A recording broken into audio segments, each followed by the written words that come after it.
Welcome back, Giants fans. I am super excited to get back at it on the Gettleman project. Now, so far, we have had 3 different episodes, and we've gone through various different scenarios. Now, if you're new to this type of video, basically what this is it is a exercise where I put myself in the shoes of Dave Gettleman and put myself through all different kinds of scenarios where I mock out different scenarios that I think Gettleman and the New York Giants could have to go through in this year's draft. So far, like I said, we've gone through 3 different scenarios. In the first scenario, the Giants traded down from 6 to 11. They were able to get the 42nd overall selection from the Bengals as well as a future second-round pick in next year's draft. In our next scenario, we stayed status quo. We got Dwayne Haskins with the 6th overall selection, which is what most experts think the Giants will do, especially with the aging Eli Manning. And if Haskins is there at 6, a lot of people think they will take D. Haskins there.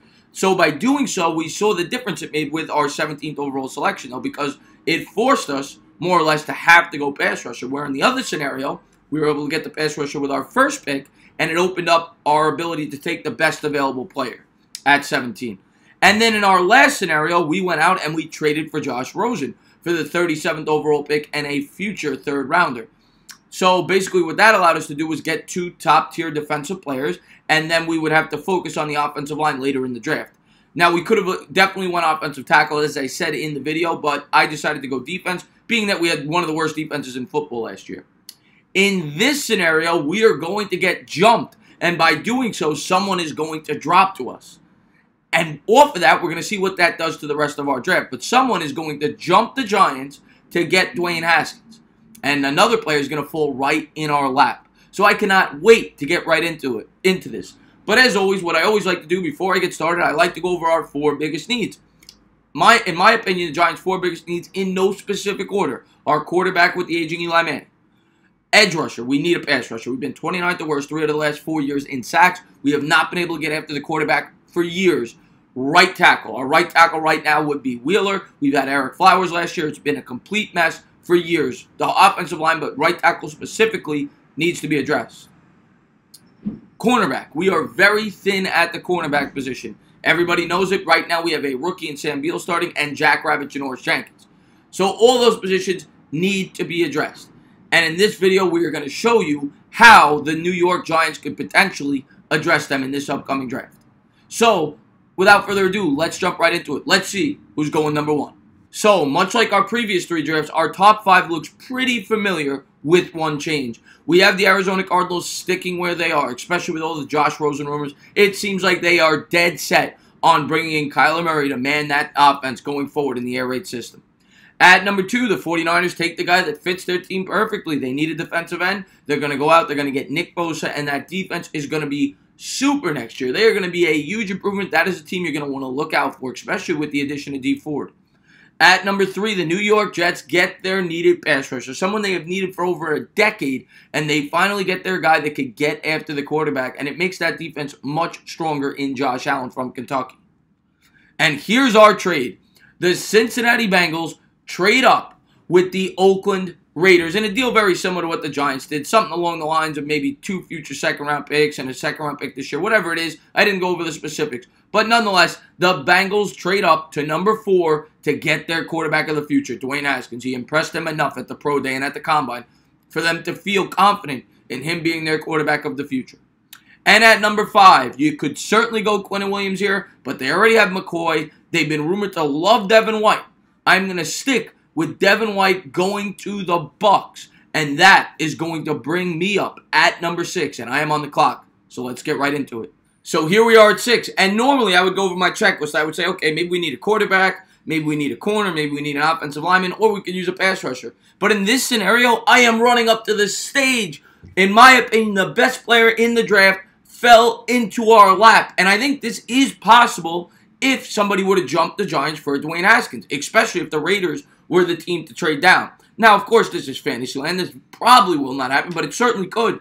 And I am running up to the stage to get Quinnen Williams. Quinnen Williams is an absolute animal, an interior lineman that a lot of people compare to Aaron Donald. Now, I'm not expecting Aaron Donald. Aaron Donald is one of the greatest defensive tackles in the history of football. He was the Defensive Player of the Year last year. He had 20.5 sacks from the interior part of the line.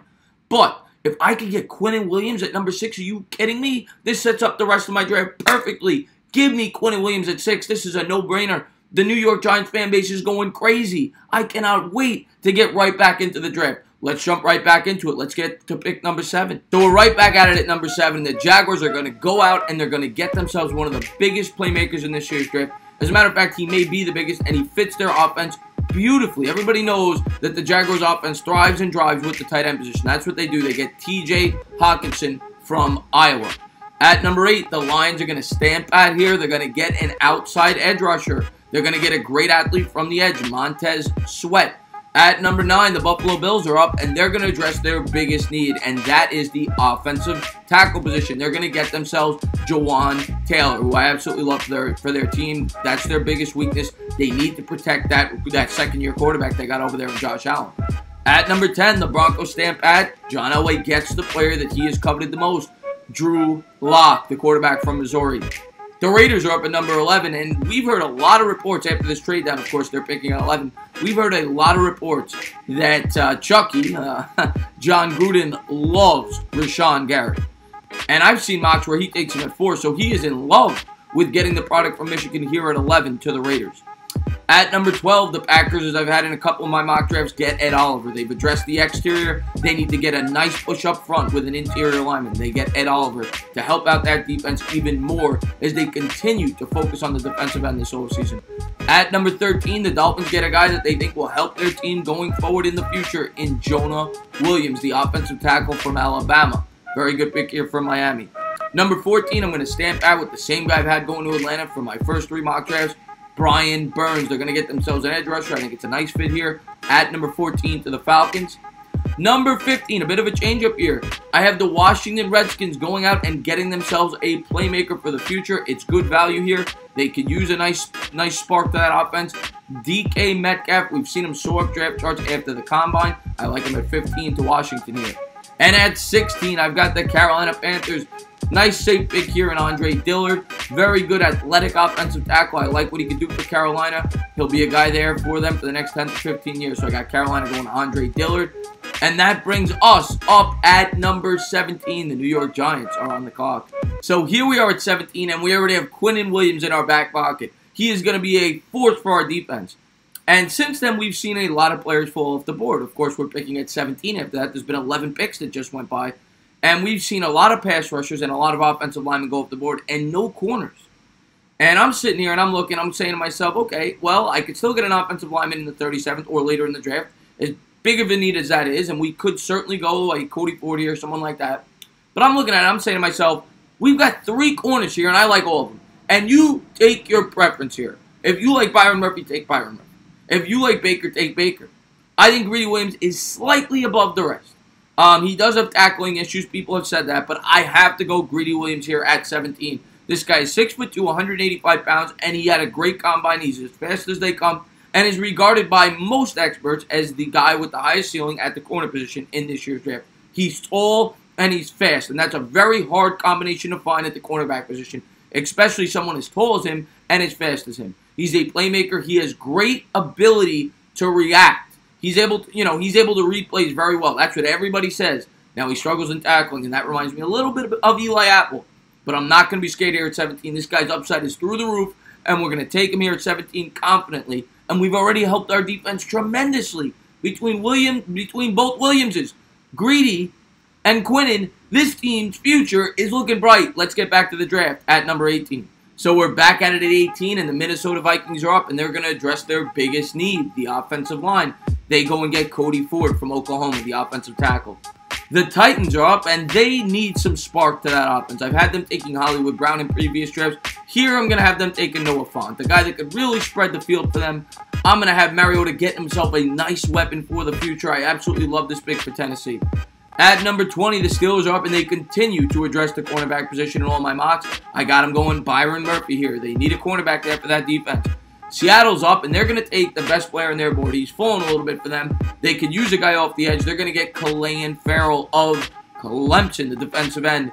Number 22, the Ravens are up, and they need a playmaker for that offense. They've needed one for a long time. They're going to finally do it. They're going to get the wide receiver from Oklahoma, the guy that could take the top off the defense there, Hollywood Brown.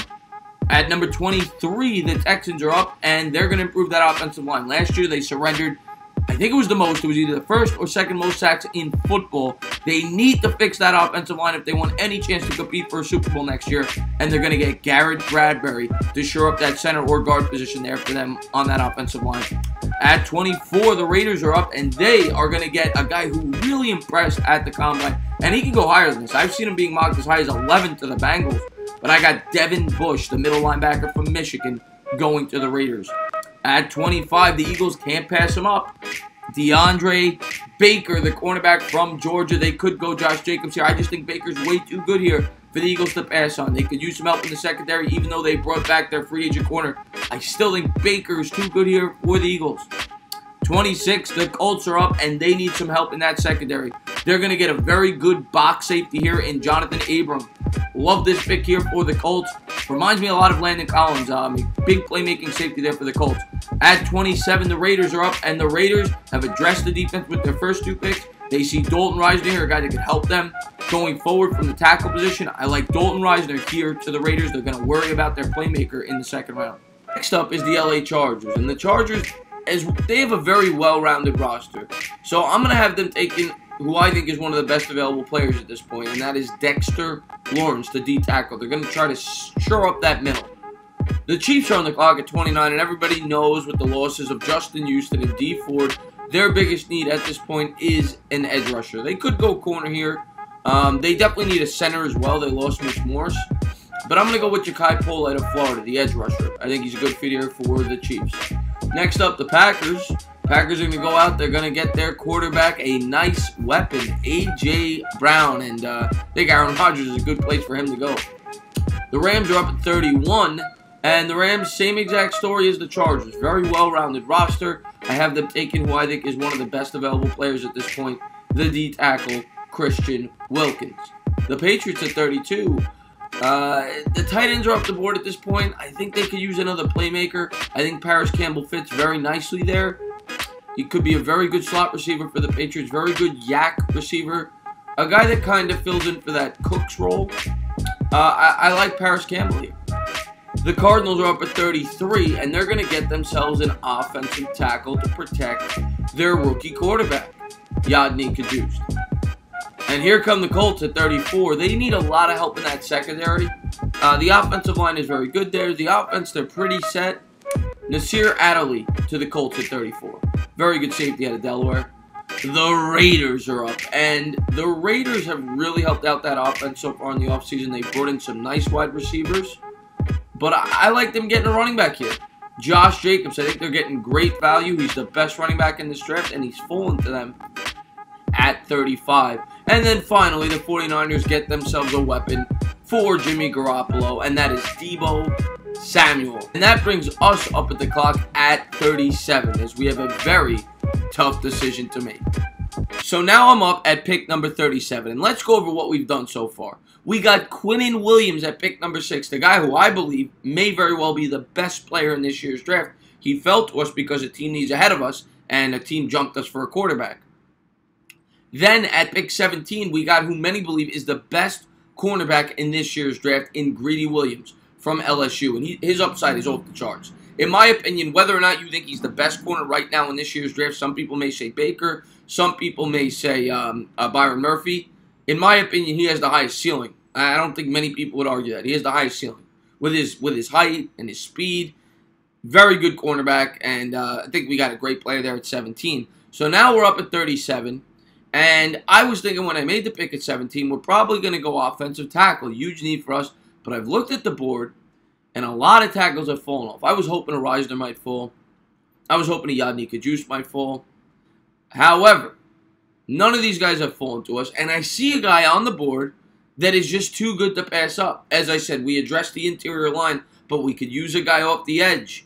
And that is why we're going to get the all-time sack leader in NCAA history, Jalen Ferguson from Louisiana Tech. I absolutely love this value here. Now, Jalen Ferguson went on to say in interviews that he doesn't like playing in cold weather. Well, you know what? You better get used to it. You're going to be a New York football giant, and we don't care about that, okay? You're going to be a New York football giant, and Jalen Ferguson is too talented here to pass up. Yes, I know he was disinvited to the Combine because he did something stupid in his freshman year of college. something that he did at a McDonald's. I don't even know. He got into a fight at a McDonald's. Something stupid. But you know what? He's too good to pass up here. He's too talented. So by bringing in Jalen Ferguson, we have addressed the defense big time.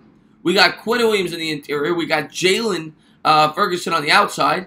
And then we've got Greedy Williams as a cornerback of the future. How could you not be happy with this draft? And now, going forward in this mock, we absolutely need to focus on the offensive line. Offensive tackle, center. Our later picks have got to be addressed. We have to address the offensive line. But, as always, if you liked what you watched, please subscribe, drop a comment. Maybe give me a little thumbs up. Cheers.